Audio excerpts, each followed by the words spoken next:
పని ఒత్తిడిని అడ్డుపెట్టుకుని technical aspects మీద ఆడేటటువంటి నాటకం తప్పించి 17A ఇష్యూ మీద ఛాలెంజ్ అనేది వేరే ఏమీ లేదు. న్యాయమూర్తులు వేరే వేరే పనుల్లో ఉండిపోతుంటుంటారు. వాళ్ళ మీదన ఒక రకమైనటువంటి సైకలాజికల్ గేమ్. మీరు రామోజీరావు గారి కేసుల్లో చూసినా వీటిలో చూసినా కూడా ఒక సైకలాజికల్ గేమ్, అర్థం లేని అంశం వైపుకి తీసుకెళ్లి డైవర్ట్ చేయడం. ఇప్పుడు దీంట్లో ఏమడగాల, ఒకటి వెంటనే ఛార్జ్ షీట్ని బేస్ చేసుకుని, అంటే ఎఫ్ఐఆర్ని బేస్ చేసుకుని, రిమాండ్ రిపోర్ట్ని బేస్ చేసుకుని బెయిల్ అడగచ్చు. బెయిల్ ఆటోమేటిక్ వస్తుంది. అలా కాకుండా కేసునే లేపేయించడం కోసం ఇప్పుడు ఈయన రిమాండ్ రిపోర్ట్ నే తప్పుపట్టడం, రిమాండ్ రిపోర్ట్ టోటల్ గా కేసే లేకుండా అలా క్వాష్ అడగట్లేదు. రిమాండ్ అనేటువంటి దాన్ని టెక్నికల్ ఆస్పెక్ట్స్ మీద కొట్టేయమంటున్నారు. రిమాండ్ ను కొట్టేయమని అడగచ్చు, కానీ రిమాండ్ రిపోర్ట్ ని టెక్నికల్ ఆస్పెక్ట్స్ మీద కొట్టేయమంటాం.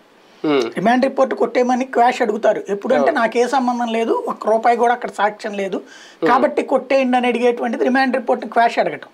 కానీ ఇక్కడ వీళ్ళు అడుగుతున్నది ఏంటి, టెక్నికల్ ఆస్పెక్ట్స్. ఇప్పుడు రామోజీరావు గారి కేసులు ఎట్లా ఉంటది, అయ్యా ఒక స్టాండర్డ్ ప్రొసీజర్ ఉంది చిట్ ఫండ్స్ అన్నిటికీ. ఆ చిట్ ఫండ్స్ ప్రొసీజర్ ప్రకారం ప్రతి జిల్లాలో వాడు ఒక జిల్లాలో నువ్వు చిట్టేస్తున్నావు అంటే, ఫర్ ఎగ్జాంపుల్ కృష్ణా జిల్లాలో చిట్స్ వేస్తున్నావు అంటే, ఆ కృష్ణా జిల్లాలో ఉన్నటువంటి ఒక ప్రభుత్వం